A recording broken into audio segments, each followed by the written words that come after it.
All right, so welcome to the Ecom Blueprint course. I'm really happy that you joined, and thank you for putting your trust in me and making this investment. I'm going to do my best to make sure that this course is as valuable and as transparent as possible to really help you take your business to the next level.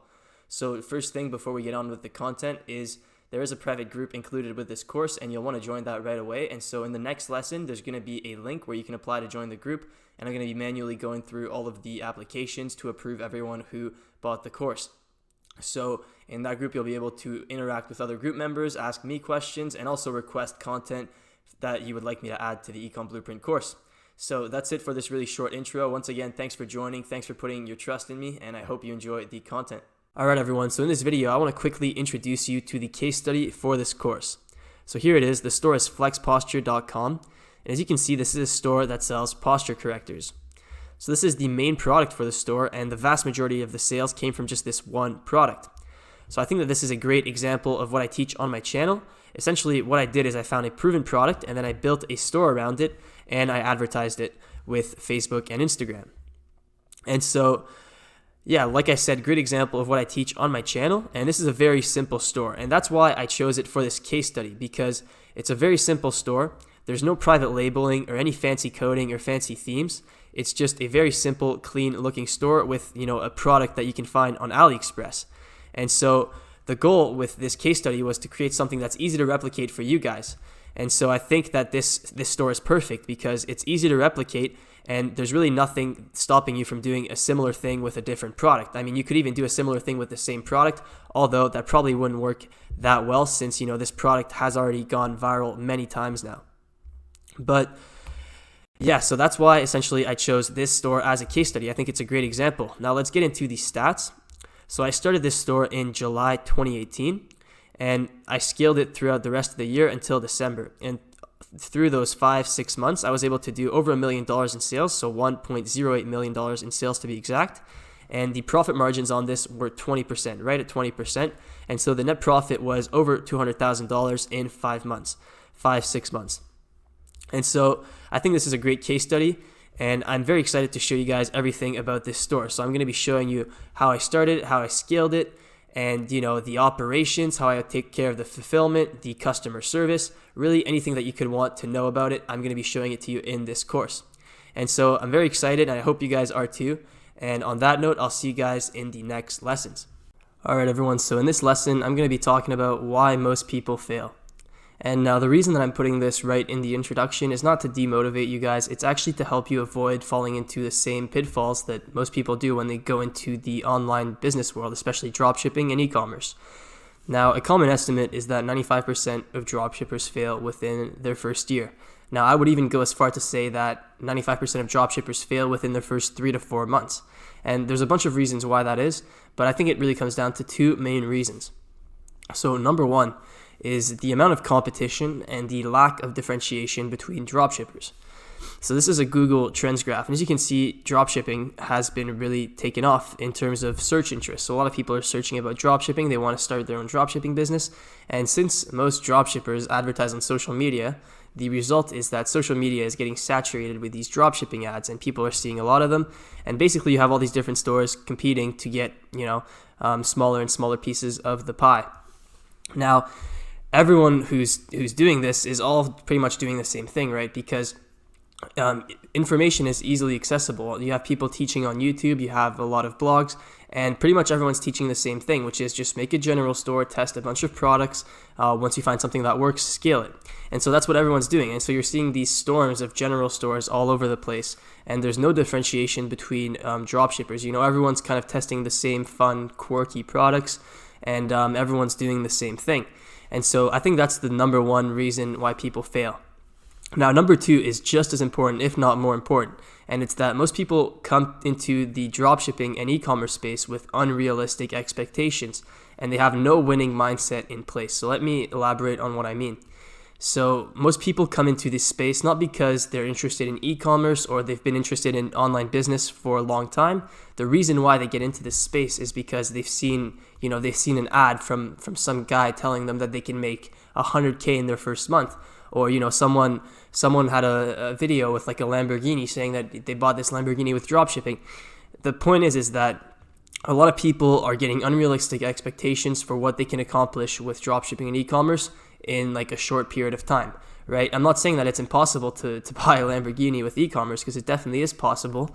I don't know why you would want to do that, but it is possible, and it just takes time, right? People expect success to happen a lot faster than it usually does, and they get disappointed. So if you come in with unrealistic expectations and no winning mindset in place, you're going to get discouraged when you don't reach those unrealistic goals fast enough, and then you're going to quit. So make sure that this isn't you. Make sure that you have realistic expectations and that you can have a winning mindset. And now the whole next section of this course is going to be about mindset.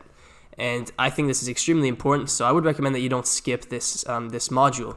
A lot of people are probably going to skip it because they think that's boring, and I understand, but having a winning mindset is key. And I can safely say that having a winning mindset has really helped me succeed in online business, and it was one of the major factors in my success. So keep that in mind. I really hope that you guys watch the mindset module of the course, because it's going to be really important. All right, everyone, so welcome to the mindset module of the course. This is probably going to be one of the shortest modules in the course, but one of the most important as well. So first topic is why mindset is important for e-commerce and business in general. So number one is unrealistic expectations. Now, I touched a little bit on this in a previous video, but I want to talk about it a little more. So most people will come into this space with unrealistic expectations. And this is mostly due to, marketers selling courses, things like that, and, giving off a false image of what this lifestyle is like. So the truth is that there's a learning curve, and it takes a lot of time and a lot of work to see results. And the learning curve is really steep. So you need to learn a lot. You need to, practice what you learn and actually do it in practice. And that's the only way you're really going to start seeing big results with e-commerce. It's not, you can't just watch a video on YouTube and the next day you're going to make $10,000 a day. There's a learning curve, and it takes time and, learning and application of what you learn. Now, without proper mindset, you're likely going to get discouraged and you're going to quit before succeeding. So you really need to have the proper mindset. Now, I want to talk a little bit about the dip too. And the dip is it's a really interesting phenomenon that's been studied over the years. And it basically says that success in almost anything usually follows this curve right here. So this axis is the results, and this is the effort over time. And so what this is basically saying is that if you jump into a new business, for example, dropshipping. So you start dropshipping. What you'll usually see is right as you get into dropshipping, with minimal effort, so you'll watch a few videos, free content, you'll start making your own store. Results, you can start getting some results, and everything starts going well for a little bit. So you'll probably get to like your first few sales, you'll get to like $100 a day. But then as you start putting in more effort, you start getting less results, and this is called the dip. And this section here is where most people quit. And this is also, this graph makes it look pretty short, but this dip can be, months to years on end. And this dip is really when you need to learn and learn to differentiate yourself from others, and learn to test things for yourself, and really do the grunt work of what's going to make you successful. And so most people quit during this dip, and I've seen this dip firsthand, right? Once you get into a new space, the first results are easy to achieve. This is the easy stuff. But once you want to go to the really crazy results, there's this long period of learning and putting in a lot of effort without getting a lot of results. And so if you want to read more about this, there's a great book called The Dip by Seth Godin, and I would recommend that you read it. But basically, you just need to understand that don't get discouraged if you experience this dip in your business. This is all part of the process. It just means that you're learning and you're taking in all of the information that you need to get to this point of great results. All right, everyone. So in this video, I'm going to be talking about the compound effect, which I think is the foundation for a winning mindset for business and life in general. So the compound effect, I'm sure a lot of you have heard about compound interest and how, like, if you invest $10,000 in the stock market and it grows at 10% a year for 50 years, you end up a millionaire with like $1.2 million. And so that's how compounding works, right? It's like an exponential curve, and that's the compound effect. But most people don't realize that this applies to more than just business and actual money, right? You can compound everything. And the compound effect is in everything in our lives. So let me elaborate a little bit more on that. So basically, the compound effect is small actions that you do consistently over a long period of time that make a radical difference. And this applies to everything. Income, health, relationships, happiness, success. It's all about making small choices every day, consistently, and over time, that makes a radical difference. And that's how compounding interest works, right? Like the whole thing about compound interest for money is that it's over 50 years. It's over a long period of time. It's small gains over a long period of time that compound to massive results. And now, a good example of this, for example, if you're trying to lose weight, this person, is overweight and they really want to lose weight. Out of nowhere, like as a New Year's resolution, they say, I'm going to go to the gym 3 times a week and I'm going to completely cut carbs or something like that. Someone that's, been eating unhealthy and never goes to the gym. They set this massive goal. What do you think is going to happen? They're going to fail. It's just not going to work out, right? But if that person said, all right, every day I'm going to do 15 push-ups. 15 push-ups, that's it. So that's a small choice, right? And it's important that you pick small choices because that's what the compound effect is about, because you need to be consistent. So those small choices need to be consistent. So you need to make it just small enough that you can do it every single day consistently without whining about it, without it being too big of a hassle, right? So if you set a small goal, like 15 push-ups a day, and you do it every single day, over time, that's going to compound, and your health is going to compound, and you're going to feel better.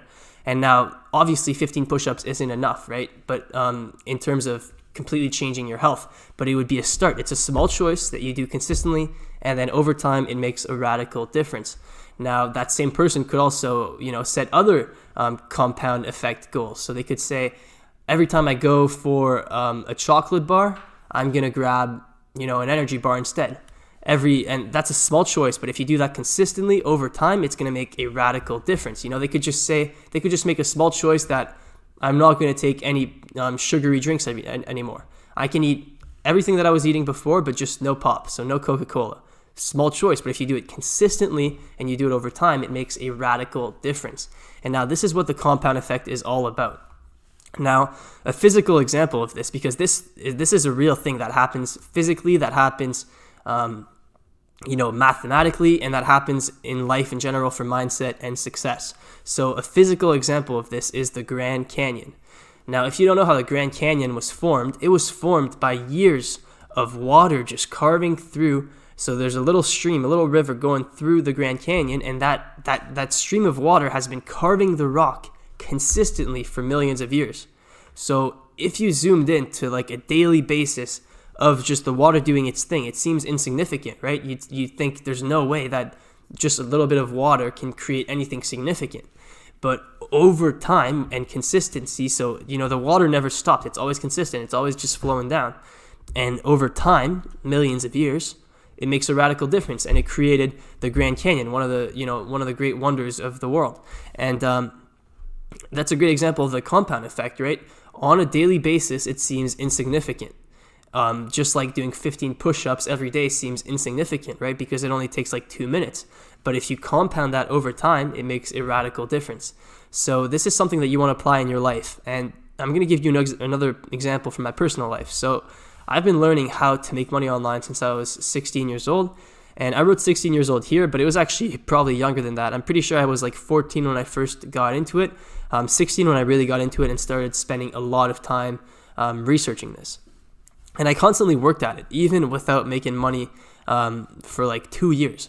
I did make a little bit of money, but not a lot. And I worked really hard, and I was consistent because I knew that I wanted to do this. And I knew that it takes time to learn, and that my time will come if I just stay consistent and I keep learning. So for 2 years, I read blogs, I watched YouTube, I tried things for myself, and that's mainly what I did. I tried things for myself. So, I've started multiple blogs, affiliate marketing businesses, paid traffic businesses. I tried selling services on Fiverr, on Upwork, and consistently, I never stopped. And I didn't see big results until over 2 years later when I started e-commerce. But all those consistent actions from before, it wasn't in vain. It gave me the skills that I needed to get the results that I'm seeing today. So all that hard work compounded to the results that I'm seeing today. And if I go back to this example, this is literally what my success in online business looks like. For a long time, nothing happened, and then all of a sudden it just took off exponentially. And if you analyze anyone's success, that's what it looks like. And it's not that you're not making any progress here. You are making progress, but that's the compound effect. That's how it works. progress is super slow and you can't tell, but then it starts compounding really, and then that's when it goes exponential. So that's the compound effect. And how do you apply the compound effect, especially for business? So I'm going to try to bring this back to e-commerce a little bit more now. So how do you apply this? You want to adopt small routines that you can do consistently. And consistency is key here. You need to pick routines that are small enough that you can keep up and do it consistently, and never say like, oh, I'm not going to do that, I'm too lazy, I just want to watch Netflix instead. So for example, you could say, I'm going to watch one new course video every day, or I'm going to read one blog post about Facebook ads every day, or I'm going to read 15 pages of a good book every day. And these small, insignificant actions compound over a long period of time, right? So you could even say, like, if you're working on a new brand, you could say, I'm going to test five new audiences a day, or I'm going to make 3 new ads a week. Or, you just need to set realistic goals that aren't too crazy, that you can be consistent with. And it's all about consistency. Now, when you mix that consistency with time, you get crazy results. And that's basically the compound effect. So I hope that makes sense. And this is a quote from Will Smith here that really explains this compound effect well. So here's what he says. He says, you don't set out to build a wall. You don't say, I'm going to build the biggest, baddest wall that's ever been built. You don't start there. You say, I'm going to lay this brick perfectly as a brick can be laid. And you do that every single day. And soon you have a wall. And I really like this quote. So most people, they focus on the end goal first. They don't focus on just starting and starting brick by brick, right? So instead of saying, I'm just going to build this massive wall and think, how am I going to build this massive wall, and just focus on that specifically, what you do is you say, all right, well, I'm just going to start. I'm going to do every single day. I'm going to put down a brick as well as I can. And over time, you're going to have a wall. And that's how it works. And that's how the compound effect works. It's all about taking small actions consistently instead of just setting these unrealistic goals and then giving up. Small, consistent actions repeated over time, and that equals massive success. Now, just before I end this lesson, I have a recommended book for you guys, and it's called The Slight Edge. The Slight Edge. And this book is about the compound effect, and it personally changed my life. I can safely say that. Ever since I read the book, I've seen a massive change in my life and my success. And I would highly, highly recommend it. And just reading in general is good. It's good for the brain. It's good for opening up your creative mind. And so I would definitely recommend that you read this Slight Edge book. So I hope you enjoyed this lesson, and I'll see you guys in the next one. All right, everyone. So in this video, I'm going to be talking about another important mindset topic, which is self-reliance. So first off, what is self-reliance? Well, self-reliance is basically the ability for you to rely on yourself when things get difficult. And so why is this important? Well, this is especially important as an entrepreneur. If we take this course, for example, with this course, I'm going to give you the exact step-by-step blueprint that you can use to start your own profitable one-product store. However, you're still the one who needs to execute it, fill the missing gaps, and make it your own. And you're the only person who can do that. I can't do that for you, and you need to be able to rely on yourself to take in the information from this course and execute upon it. And so for this, you need to be self-reliant. Now, another thing is you need to be self-reliant enough to find information by yourself when you get stuck, when something doesn't click, or there's missing gaps and there's something that you don't understand. You need to be able to find information by yourself. We do have a support team for this course, and you can email us, but most of the time you can just find the answer to your questions by using something like Google, or by asking people involved in the space. And you need to be able to be self-reliant and find information by yourself. Otherwise, you're going to have a really hard time in the long run, because every day you're going to have some of these questions that you need an answer to, right? Every day. And you need to be able to research on Google to learn how to take in information from different sources and come to your own conclusions. You can't just expect to be spoon-fed your whole life. Another thing is that you need to make decisions all the time as an entrepreneur. You can't rely on anyone else to make them for you. And this is extremely important as well. And that's pretty much what being an entrepreneur is. It's making difficult decisions all the time. And so the only way that you can handle that is if you're self-reliant and if you're confident in your own decision-making ability. Now, another important topic is finding information by yourself. So I touched a little bit on this in the last slide, but this is extremely important. So as an entrepreneur, Google is going to be your best friend. Now, specifically for this niche of dropshipping and online marketing, it evolves extremely rapidly. So when you are searching for information on Google, make sure that you only look at content updated within the last 6 months to 1 year. Anything past 1 year is sort of outdated. So look at recent content. The more recent, the better. Now, if you can't find anything on Google, if you have a question, you can't find anything on Google, then for advanced questions, Facebook groups are extremely useful. So since you purchased this course, you have access to the private group for this course. You can ask the question there and you'll have a bunch of people who can try to help you. Just make sure that you don't waste people's time with basic questions that you can search on Google, because that annoys everyone. You can, if there's a simple question like what's CPM, if someone asks that, it's offensive because they didn't even take the time to just try to Google it. They'd rather waste someone's time and ask the question than Google what is CPM. And when I see someone like that who asks basic questions that they could just ask on Google, that's a huge sign to me that that person is not going to succeed as an entrepreneur, because if they can't even search information by themselves and for something that simple, how are they going to work out the higher level stuff when it's actually complicated? And so you need to be able to find information about yourself. This is really important. Now, another thing I want to touch on is the best way to learn. And there's two best ways to learn in my opinion. So number one is learning by analyzing your competition.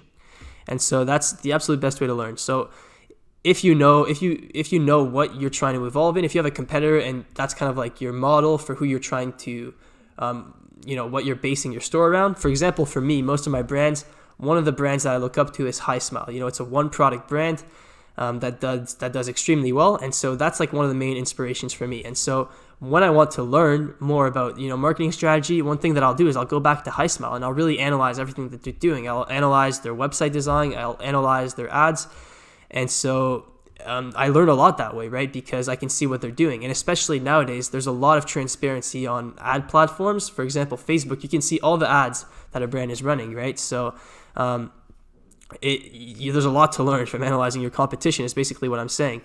And one other thing that I wrote here is that actions speak louder than words. So watch how the successful stores achieve their results and try to model it, And the second way to learn is to be curious and to test things out for yourself relentlessly. And this is how I learned most of my e-commerce knowledge, is I just tested everything by myself relentlessly. And the more that you start testing things out for yourself, the more that you will learn and truly understand. And so so that's the best way to put it. The more you will learn and truly understand, because your brain, when you test something for yourself, something really clicks. It's different than if someone just tells you something, you don't really take it in as well as if you test it for yourself and you see the results. Then something really clicks and you don't forget it. And so when you test things for yourself, you're going to learn and understand things a lot faster. And so I would definitely suggest that you test things relentlessly, and whenever you have a new idea, test it. Whenever you have, something, just basically test everything that you can, and you'll see that it helps you a lot in learning and understanding things better. So this is a quote from Thomas Edison, which really goes with what I was just saying there, is that I have not failed, I have just found 10,000 ways that won't work. And he's referring to the light bulb, right? When he was trying to invent the light bulb, he tried like 10,000 different filaments and none of them would work. And, the way he sees it is he found 10,000 ways that don't work. And, you can make a parallel with that to like Facebook ads, for example. You could say I haven't failed. I've just found 100 audiences that don't work. I've just found 100 interests that don't work. And I can totally relate to this, especially for like scaling. I've tested so many different ways to scale and, running Facebook ads at scale. And I found there's so many ways that don't work, but you just need one way that does work. And so I really like this quote. I've just found 10,000 ways that won't work. And that's finding ways that don't work is just as useful as finding ways that do work, right? Because now you have less options and it's like a process by elimination. Now, the last thing that I want to touch on in this lesson about self-reliance is blocking out the noise, because there's a lot of noise in this space, in the dropshipping and e-commerce space. There's a lot of noise. Everyone is claiming to have like a new strategy or a new software that will help you make more money quickly and easily.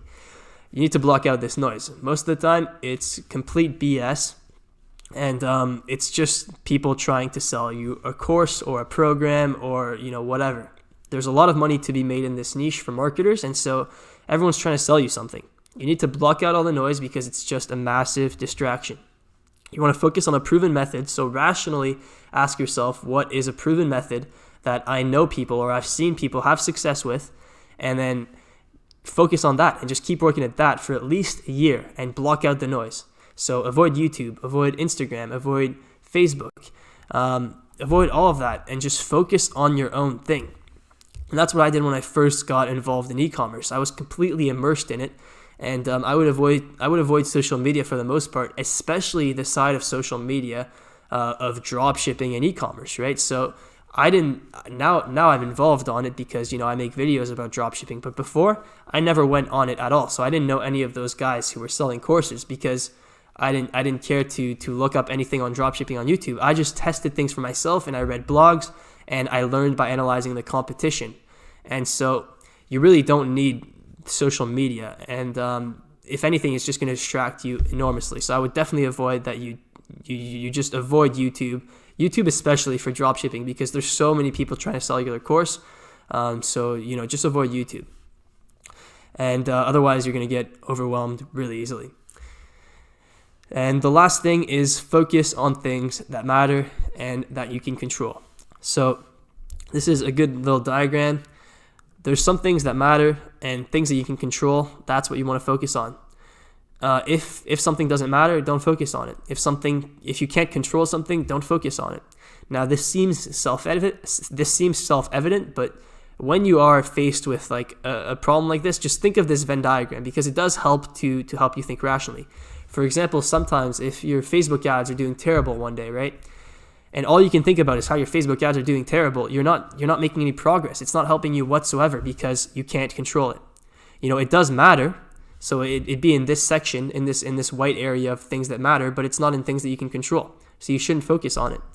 For example, things that matter and things that you control instead would be like making new creatives or something, right? Like I identify what's not working with my ads, or test new ad copy, or test new audiences. That's what you should focus on. Things that you can control and things that matter. And this is really important. It's self-evident, but you want to keep it in mind whenever you run into sort of a problem like this. And that's it for this lesson, and I'll see you guys in the next lesson. All right, so in this lesson, I'm going to be talking about the one thing, which is kind of the whole philosophy behind the strategy taught in this course, and just the mindset that you should have. So let's get right into it. This is really interesting. So the concept of the one thing is that you can simplify your workflow by just focusing on one thing. So this is kind of where the whole one product store idea comes from. So don't spread yourself thin. Instead, focus on one thing that's working well and just double down on it. Even more than double down, just go all in on it. And so this kind of comes from the 80-20 rules, and that says that 80% of your results come from 20% of your actions. And so that's a good example of that in practice would be if you have a general store. If you have a general store, probably 20% of or less of your products are going to bring all of the sales, right? And so you basically can focus in on that 20% of your actions that bring in the most results. So you want to find one thing that brings in massive results and then focus all in on that. And so focusing on that one thing allows you to dominate at that one thing versus being mediocre at a bunch of things. And so, I don't know why you wouldn't rather be dominating at one thing versus being mediocre at many things, right? So it makes sense. And so how do you apply this to mindset? Well, first, you don't jump around between different methods.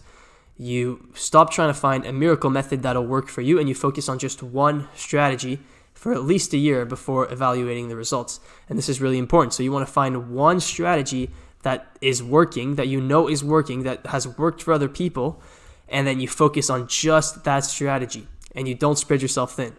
If you keep jumping around between different methods, in the end, you're not an expert in anything, and you basically just wasted your time. And on the contrary, if you dedicate yourself to one strategy, you can become a master, and you can truly become an expert and succeed with that strategy. And then you can even start becoming a consultant, becoming all these different types of things for that one thing, because you've put so much energy and you've become so good at that one thing. Now, how do you apply this to e-commerce? Well, focusing on just one product or one niche instead of making a general store. And that's the whole idea behind this course. As you saw with the case study of this course, Flex Posture, I was focusing on basically one product. You could say one niche, which is posture correctors, but essentially I was focusing on the one product that was bringing in the majority of the results. And so instead of focusing on testing dozens of new products a week, I found something that was proven to work, and I made it work for me. So I created this new brand around it, and that's all I focused on. I didn't even have any other stores during that period when I was running Flex Posture. I was focusing just on Flex Posture and making that as successful as possible. And since e-commerce is such a massive market, I don't even know what the total sales online are, but they're massive. The total sales online are insane. And so because of the scale of e-commerce and the worldwide reach that you have, you can do crazy numbers with just one product. You don't need a lot of products. So just pick one product that is proven to work well and dominate it. Now, focusing on one product lets you really dominate that niche versus all the people who are already selling in that niche, but they're spreading their energy across multiple products. So when you start off with this strategy and you pick one product that you're really going to focus on, there's going to be a lot of people who are probably already selling the product, but they're all going to be just general stores, and they're going to be putting maybe like a quarter of their energy towards that product. But if you put 100% of your energy towards that product, there's no way you're not going to win, right? As long as you're not stupid. And so focusing on one product lets you dominate that niche. And this is really, really important with the whole strategy for this taught in this course. And so a great example of this is Coca-Cola. Coca-Cola has one product basically, right? I mean, they have a bunch of different subsidiaries now, but essentially they have one product, which is sugar water. And so they've been able to build $1 billion business that's consistent year over year, one of the best businesses in the world, with just one thing. They focused on one thing. They didn't try to go and start making pizza, They focused on their thing, which is Coca-Cola, and good pop, good cola. And they became the best cola company in the world. And so that's why it's really important to focus on one thing, and you can achieve extraordinary things by just focusing in on one thing. And so this is a quote from Gary Keller, who is a very, very successful businessman. He owns a massive real estate company. He's worth like $200 million. And he wrote the book, The One Thing, which is where most of the ideas from this presentation came from. And I would highly recommend that you read that book. But what he says is you need to be doing fewer things for more effect instead of doing more things with side effects. And so this is really interesting. He says do fewer things that have more effect instead of doing a bunch of different things that have all these different side effects. And this applies to e-commerce as well. So really interesting quote. And if you have the time, I would definitely recommend that you read The One Thing by Gary Keller, because this guy is a genius and his philosophy on life is super interesting. All right, everyone, so welcome to the product research section of the course, and in this lesson, I'm going to be talking about what makes a winning product and what are the criteria you should look for when you're selecting a product. And I'm also going to be giving you a lot of examples of past winning products just to kind of give you, help you get an idea for what a winning product looks like, which is going to help you a lot when you start doing product research. So there's three main factors. Number one is high demand. So you need the product to be in high demand. Now, this is sort of a no-brainer, but you need to pick a product that's in high demand if you're going to scale it a lot. So there's three main ways to assure that a product is in high demand. Number one is that it's a need product. So people need it. So it solves a problem. If it solves a problem, there's always going to be people who need that product as long as people still have that problem. So there's problems that are always out there. For example, weight loss. There's always people trying to lose weight. So whenever you have a product that's for weight loss or for, shapewear or, to deal with the problems that come with being overweight, there's always going to be people interested in those problems. Another one is teeth whitening.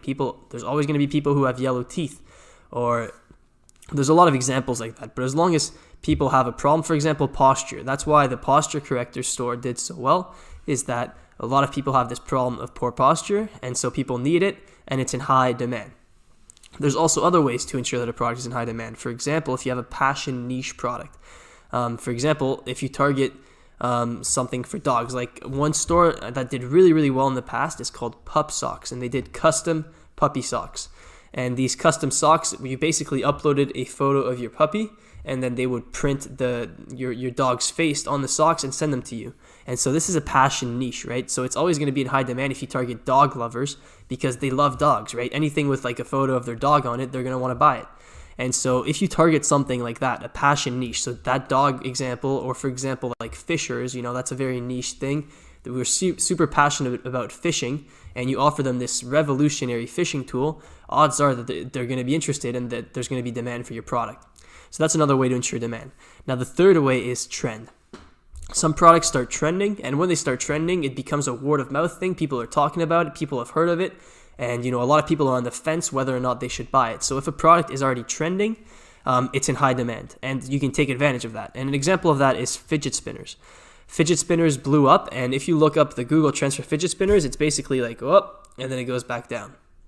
And you could have capitalized on that if you advertised fidget spinners during the peak of that bubble. If you ran like Instagram ads for fidget spinners, you would have gotten a lot of sales because a lot of people were talking about it. A lot of people wanted fidget spinners. But unfortunately, it completely died off because that was just a trend. So for this high demand factor, you want to look for at least one of those things: a need, a passion niche, or a trend. If you can combine a few of those, that's even better. For example, if there's a need and there's a trend. And that's exactly what I was looking at for the posture corrector store. There was a need, so it solves a problem. It solves the problem of poor posture. And there was also a trend. It started trending. And I'm going to show you guys more information about that in the next video. I'm going to be covering exactly how I found the posture corrector product. But in this video, I'm just giving you the criteria. So you want the product to be in high demand. So you want to combine as many of these factors as possible. If you have just a product that solves a problem, that's usually good enough. But if you combine that with trend, that's even better. Now, passion niche, that's not personally my expertise, but it can work really well. If you have a passion niche, you can make a lot of money with that too. And it's just the scaling potential is a little bit lower, but there's definitely demand for those kinds of products. So those also work. Now, another factor is low availability. So this is basically just basic economics, right? High demand, low availability. That's what is a good business opportunity for you. Now, if low availability, what I mean is that a certain product that's not easily found in stores with no competitors that are marketing it, or it's a new product, right? And so if you have either of those, if you have any of these three things, that could mean that your product has low availability. A good one is that it's not easily found in stores, right? If there's a certain product that you can't find anywhere else, you can't find at the local Walmart, you can't find, any brick and mortar stores, that's a good sign. That's a really good sign. Now, pretty much every product is going to be on Amazon or on eBay, so you don't want to let that stop you. But I'm talking about brick and mortar stores. If your product isn't in any brick and mortar stores, that's a good sign. No competitors marketing it. If you're the first person to market a product that's in high demand, that's a guaranteed win for you. So those are hard to find, obviously, but if you happen to find a product that no one's marketing and it's in high demand, then you should definitely go for it. Now, new products are also in low availability, right? If a product is new, it's likely not going to be easily found in stores. There's likely not going to be that many competitors marketing it, and not a lot of people are going to have heard of it. And so these two right here, high demand and low availability, are probably the most important when it comes to picking a product. But this uniqueness, this third factor, is also extremely important because we're advertising on social media. So these two factors are just the basic economics, supply and demand. But this is the social media factor. Since we're going to be advertising these products on social media, you do want some level of uniqueness to the product. And so there's different forms of uniqueness that you could have. So number one is just wow factor. Like when you watch a video and you're just like, wow, that's impressive. And I would consider the posture correctors as a wow factor. And I'm going to elaborate more on the posture corrector store soon. But there's wow factor, right? Because it offers an impressive solution to having like a poor posture, right? The curved shoulders, all that type of thing. In the video, it shows you, oh, the back's getting straight. And when people see that, they're impressed. It gives off wow factor. And so that helps a lot with social media. It gets people talking in the comments. It just gets a lot of engagement, and it really helps the post do well on social media. So wow factor is extremely important if you're going to advertise on social media. Now, there's different ways to have uniqueness. Quirky, fun products also work great, and a lot of people advertise these mainly. For example, bluecrate.com, that's like their whole strategy is to focus on quirky, fun products, and those work well because they're unique, right? And so if you have unique products, it gets people's attention on social media. So quirky, fun products do work well. And another way to be unique is with customization. So like I was talking about the example of the pup socks, the company that did socks where you could print your puppy's face on the socks. That's customization. It makes you more unique, right? And so you guys should definitely look up pup socks if you're interested in that. There's a great case study write-up somewhere on Google if you look up pup socks. And that's how they stood out on social media, right? With customization. So they were like, Their ads literally showed, put your puppy on your socks. And so people were like, ooh, this is so unique, this is so cool. And they were talking about it in the comments, and then the post just went completely viral. And so uniqueness, customization works well. Now, the last thing is new product. If you have a new product and you show it in an ad and people are like, what in the world is this? That's unique, right? That gets people's attention. So new products work well for uniqueness as well too. So you want to have these three main factors in place at least when you're selecting a product. So high demand, low availability, and uniqueness. Any combination of one of these, and one of these. And if it's more than one, it's even better. Now, this is my favorite combination. So this is I'm taking one subheading out of each of these three categories. So for high demand, low availability, and uniqueness, I like something that solves a problem that's not easily found in stores and that has wow factor. So I hope you guys understand what I'm doing here. So I'm just picking one of each of these for high demand. So high demand, I'm picking solves a problem. Low availability, I'm picking not easily found in stores. And uniqueness, I'm picking wow factor. And so this is my formula for a winning product. This is what I've had the most success with, and pretty much everything, all my products that I'm running right now follow this exact criteria, and I've had success with this exact formula. So you want a product that solves a problem, that's not easily found in stores, / that it's kind of a new product, and that has wow factor. And so I want to show you examples of past products that kind of fit those criteria and that were proven to be extremely successful products. So number one, the posture corrector. This is the product that I was selling on the Flex Posture store, the store for the case study for this course. So the posture corrector, it solves a problem, right? Poor posture, back pain, slouching. These are all real problems that a lot of people have, right? What percent of the population do you think slouches or has back pains? The potential reach on that is massive. And as long as someone is slouching or someone has back pains, you can offer them this solution, the posture corrector, and they're going to be interested in buying it. It's as simple as that. Now, there's a wow factor here. It's an easy solution. As you'll see in my ads later on in the case study and in this course, you'll see that the ads showed wow factor. It offered this cool solution, this easy solution to the problem, and it was an impressive solution, and the ads had a wow factor. And now the last thing is that it's not easily found in stores. If people could find this in stores easily, what would happen is I would advertise, and then they'd be like, oh, this makes me want a posture corrector. And then they would scroll down onto Walmart and then try them on, try posture correctors on at Walmart and then buy one. So there's no posture correctors in stores. People don't really sell them in stores. And so that's a huge advantage. People have to buy these online because they don't see them in brick and mortar stores. So posture corrector is a great example of a product that fits this exact blueprint. Solves a problem, not easily found in stores, plus wow factor equals winning product. Now, charcoal teeth whitening, another great example, and this was another of my winning products. As a lot of you know, my first store was Beauty Charcoal. I scaled that to over $1 million in sales with this teeth whitening product. Now, why did it do so well? Well, number one, it solves a problem. Yellow teeth. How many people have yellow teeth? Wow factor. It has impressive results, right? In the videos and everything, and it's an impressive product, right? The fact that black powder can turn your teeth more yellow. So it gets people talking, it's impressive, it's interesting, and so it has that wow factor. Now, the last thing is that it's not easily found in stores. Now, this isn't true anymore. This charcoal teeth whitening powder, it wasn't easily found in stores back in 2017 when I started it. Now it's in all stores. And so that's why it doesn't do as well anymore, because it's in every single store. And there's all these independent brands like Organic Activated Charcoal. And so now it's in every single store and it's not doing as well anymore. But back when I was selling it, it was not easily found in stores, and that contributed a lot to how well it sold online. Now, another product, the strapless push-up bra. This is another product that did really well for a lot of people. It solves a problem, right? A lot of girls don't want these straps to show when they're wearing like dresses or they're going out to the club. I don't really know. They don't want their straps to show. And then there's also the cleavage problem. Like they can pull together string to get a better cleavage. So that's a problem, I guess, as well. So, those are two problems solved by this product. Now, there's the wow factor. It holds by itself without any straps, any back straps, anything. It's just like suction cups, I suppose.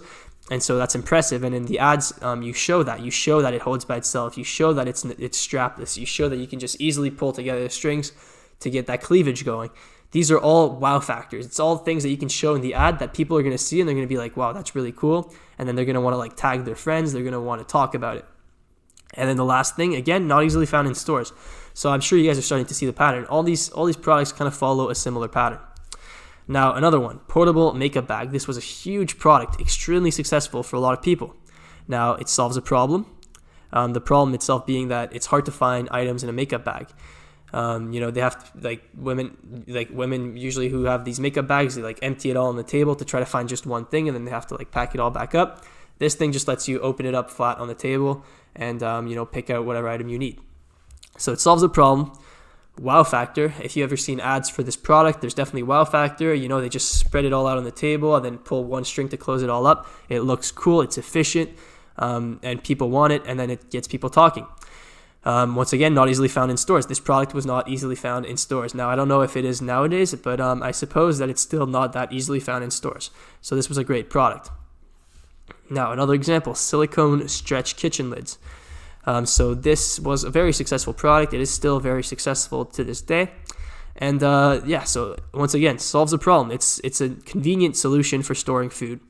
And so it's like this wrapper, it's like this lid it's like a stretch lid basically that you can just stretch on top of anything to basically close any Tupperware. You can cover any plate. You can cover like half of a melon apparently. And so you can do all these different things with these stretch lids. And so this solves a problem, storing food. Wow factor, it's impressive. If you see the ads for this product, they make it look super cool, super impressive. You can pretty much store anything with just these kitchen lids. And so it definitely has wow factors, and once again, not easily found in stores. If you go to stores, you just find regular like Tupperware, right? You don't find these kitchen stretch lids. So another cool product. Now, this pore cleansing vacuum, once again, solves a problem. Clogged pores. That's a problem that a lot of people want to get rid of. They want to get rid of their blackheads, all these kinds of things. And so this pore cleansing vacuum was doing extremely well and was selling a lot because a lot of people have this problem. Now it has wow factor because it's like a pore vacuum, right? It looks cool, and then people like the video ads for this product, they just show like all this stuff coming out, right? In this like little transparent part of the vacuum, you can see like all the blackheads and all the stuff coming out of the nose in there, and so that gives like wow factor. It's like, holy, there was a lot of stuff clogged down there, right? And people talk about it, tag their friends.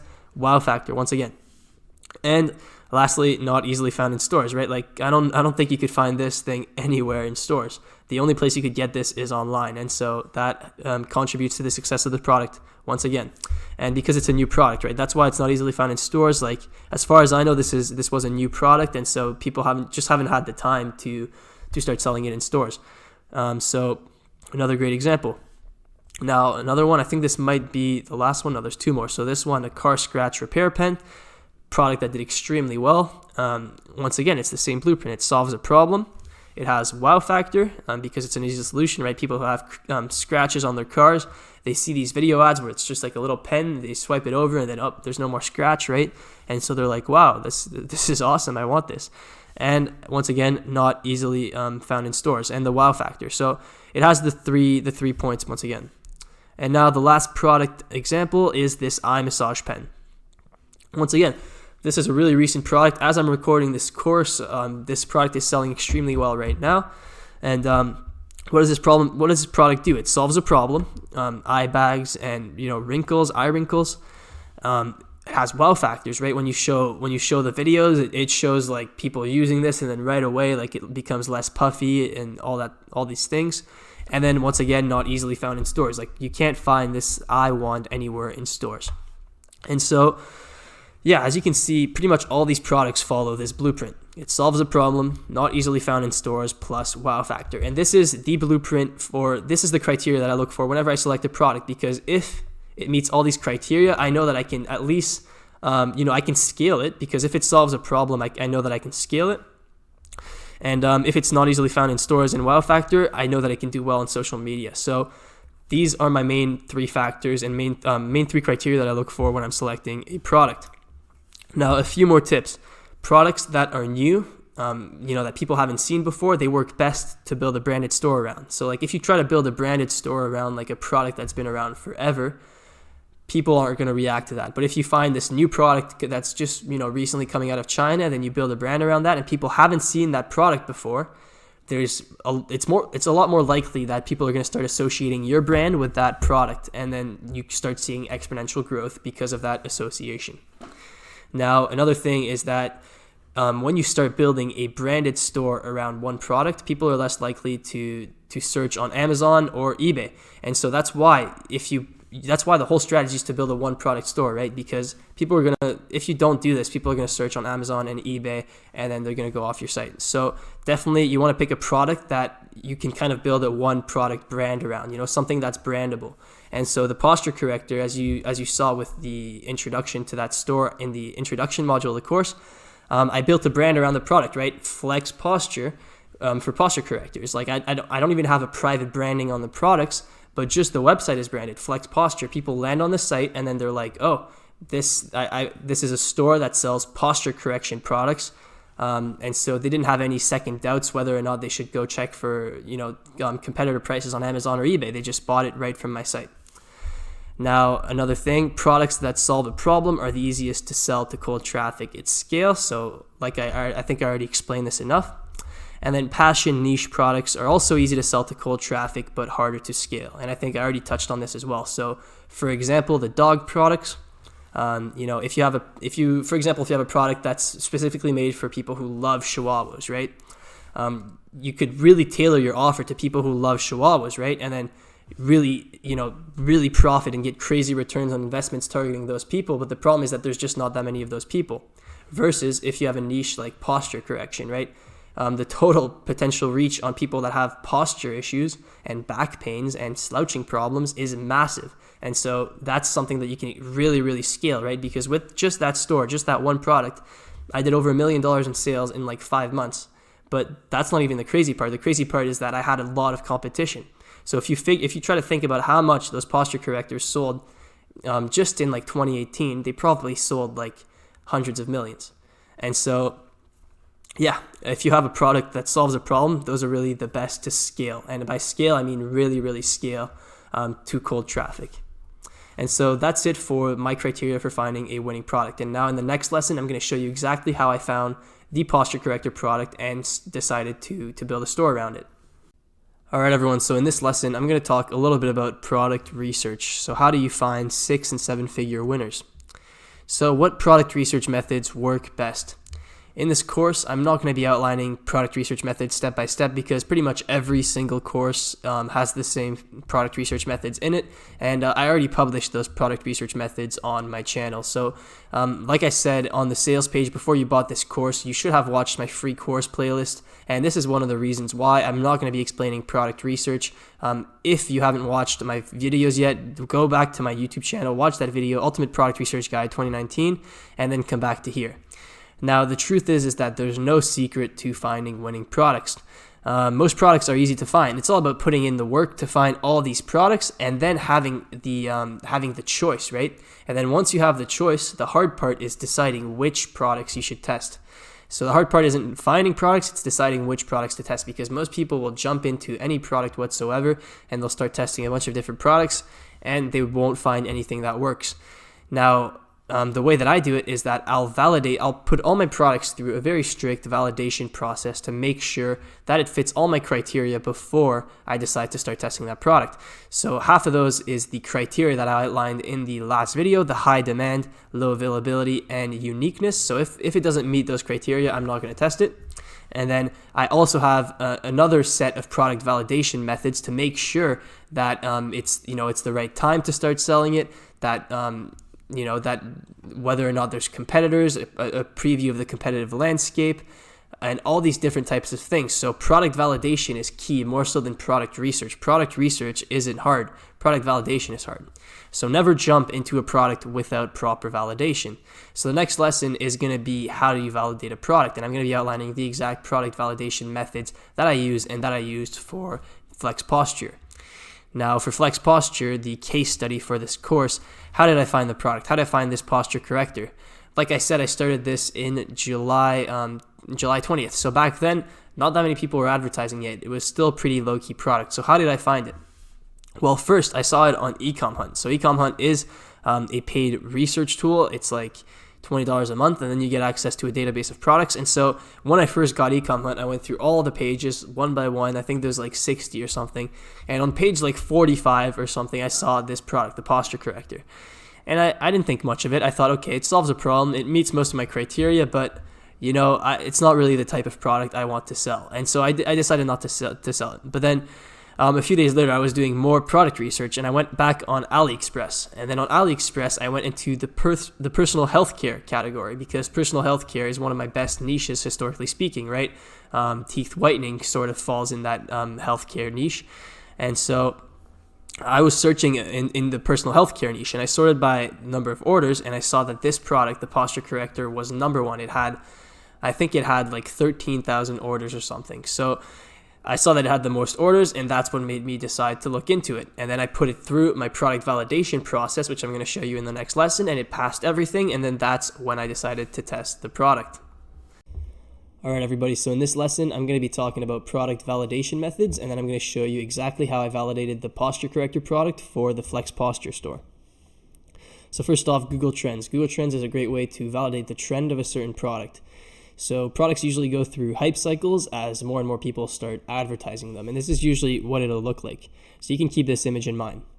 And so analyzing the Google Trends for a certain product will show you where it is in that cycle.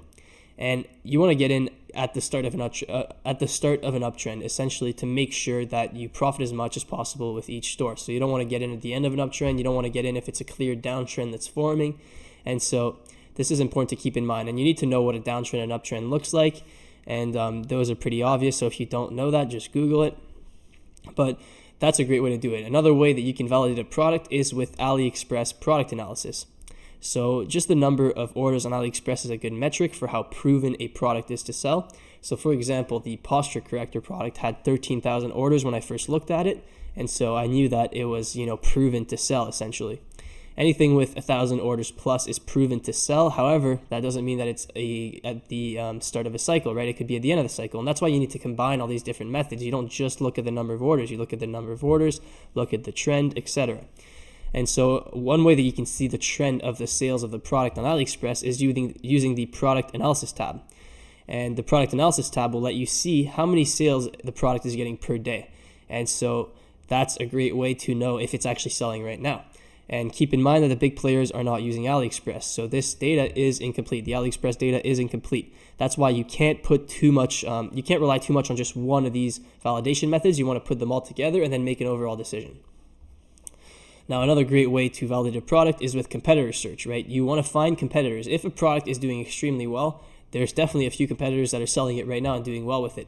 And so you want to find those competitors, because if you find someone who is spending on ads and selling the exact same product that you're trying to sell, that's a really good sign, right? No one spends on ads if they don't get a return back, right? At least not for a long period of time. So if you find competitors that are spending on ads and for the same product as you, that's a great sign, because it tells you that the product is selling and it's profitable for these guys. So then all you have to do at that point is figure out, what are they doing right? What could I do better? And so how do you find your competitors? That's another great question. Facebook search is one way to do it. And so one thing that you could do is you could search on Facebook for keywords that would appear in the caption for the post, right? So for example, for the posture corrector, I would look up posture. I would look up fix your posture, slouch much, like different keywords that I see in all these different posture corrector ads. I would search them, and then I would find more competitors that way. Now, another way is you can use Ad Espresso. And Ad Espresso is a Facebook ad search engine, basically. So it saves a bunch of Facebook ads, and then you can search keywords, and it'll pull up different Facebook ads. And so this won't always work, but when it does, it provides some really insightful information. That's what I did for Flex Posture. And I'm going to show you right after I cover all the product validation methods. So yeah, Ad Espresso is a great way. Now, info and ads is another great way to get more insight, right? When you do competitor research, you can check their info and ads type. It'll tell the info and ads tab, and it'll show you whether or not they're still selling that product. Now, another great way to validate products is asking suppliers or agents to validate that product for you. So if you already have connections with suppliers in China, you can ask them for insight about products and ask, hey, how well is this product selling? So for example, I recently asked my supplier about this eye wand product that I saw. I think I showed you that example in the what does a winning product look like, the eye massage wand. I asked one of my suppliers, I was like, hey, do you have any info on how well this product is selling? And he told me I'm currently shipping out 300 of those a day. And so the fact that my supplier was sending out 300 of those a day means that some dropshipper is doing at least $300 orders a day, which translates to what, 300 times 20, so $6,000 a day in sales with just one product. So that would be a good way to validate that product, right? To me, that was a validation for that product. Asking my supplier, and he said there's 300 selling a day. And so you can combine that data, then you can go on AliExpress and then see, what's the total amount of orders per day as far as you know, and then combine that with the trend. And when you put everything together, you get a clear picture of whether or not it's a good product to jump into. So I did include a checklist for product validation, and so make sure to use it. I have a checklist. It's going to be in like the text section of the course. I don't really know how it's going to be set up, but you can just download that checklist, and it's going to help you validate these products. So make sure to use it. And now I want to quickly show you exactly how I validated this posture corrector product. And so this is the product. I found it here, and now as you can see, it has 34,000 orders. So it didn't have this many when I first got into it. So I found this product. So the first thing I did is I checked the dropshipping center. And so the dropshipping center right now, all of this is different now because it's been a while. I was selling this like 6 months ago, so now it's probably going to have less because it's slowed down. But as you can see, the sales volume is still 200 orders a day, right? So that's not bad. 200 orders from AliExpress every single day. So clearly, there's still demand for this product. But the question is there still low availability? Not as much as there was 6 months ago. But still, it's selling well. Now, another thing you could do is check the trend. So posture corrector, in past 12 months in the United States. So when I first got into it, this is what I was looking at. I was looking at July 21st. This is when I got into it. So to me, it had been on an uptrend for, 4 or 5 months. This is exactly when I decided to test it during this little dip. And so I was like, okay, it's on an uptrend. And hopefully this uptrend will keep going. But the fact that it's starting to be in an uptrend tells me that it could be a good product to get in. So I decided to get in here. And as you can see, surely enough, the uptrend kept going, right? Because that's how trends work. And so the trend kept going. And now, if you compare to December to when I first got started, it's like three times in size of the search interest on Google for this product. And so it was a great time to get into this product in July 21st. And you can kind of think of this like a stock chart, right? Like, when do you want to enter? Do you think it's going to keep going up, or it's like a stock, right? If you think a stock's not going to keep going up, you don't want to buy that stock. And so it's the same thing with a product. If you don't want to enter and create a store for a product that you think is going to start declining in popularity and in trend.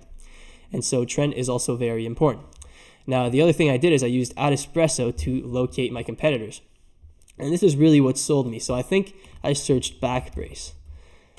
And then I found a bunch of these different ads. I don't know which one I found, but I think it was this one, because this was July 10th. So this is before I started my store. And I saw this. So yeah, I saw this ad that was literally, from a few days just before mine.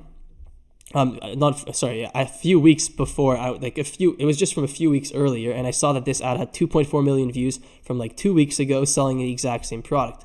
And so let me play that ad for you. And so I saw this ad and I was like, okay, this is a pretty good sign. And so then I decided to, go more in depth. So I show video a URL and then check it out, see what they're doing. And so you see 7 months ago, so this June 22nd, 2.4 million views. And it seemed like they were doing really well with it, right? And so then I checked the info and ads probably, and there was nothing to show, I think. There was nothing to show back then as well. And I think it's because these guys, they don't actually run off one main page. They just do a bunch of these health and beauty pages. But the fact that an ad had been posted from 2 weeks earlier from the same product, and I didn't think the ad was that good. That's the other thing, right? It was kind of like, it was a low quality ad. It had like a logo right here, You Daily Deal, like this, didn't look nice. The captions didn't really make sense, right? Let's see what it says. Comfortable and light to wear underneath clothes. That's not that bad, but like perfect support during walking or standing. It was just an average ad is basically what I'm saying. It wasn't that great. And I thought, you know what? I could probably do a lot better than this. And to me, this was really a big validation. The fact that it had, 19,000 likes, 2.2 comments, seeing in the comments how many people were like, I want this, I want this, I want this. And so this was a great sign for me. Finding this competitor, that really validated the product for me. And so I think after finding this ad, that's when I decided to start my own, make Flex Posture, and then start making my own ad and start running this product. So that's how I validated the product for Flex Posture. And there's a lot of different ways to do it, but essentially you want to really make sure that every product you jump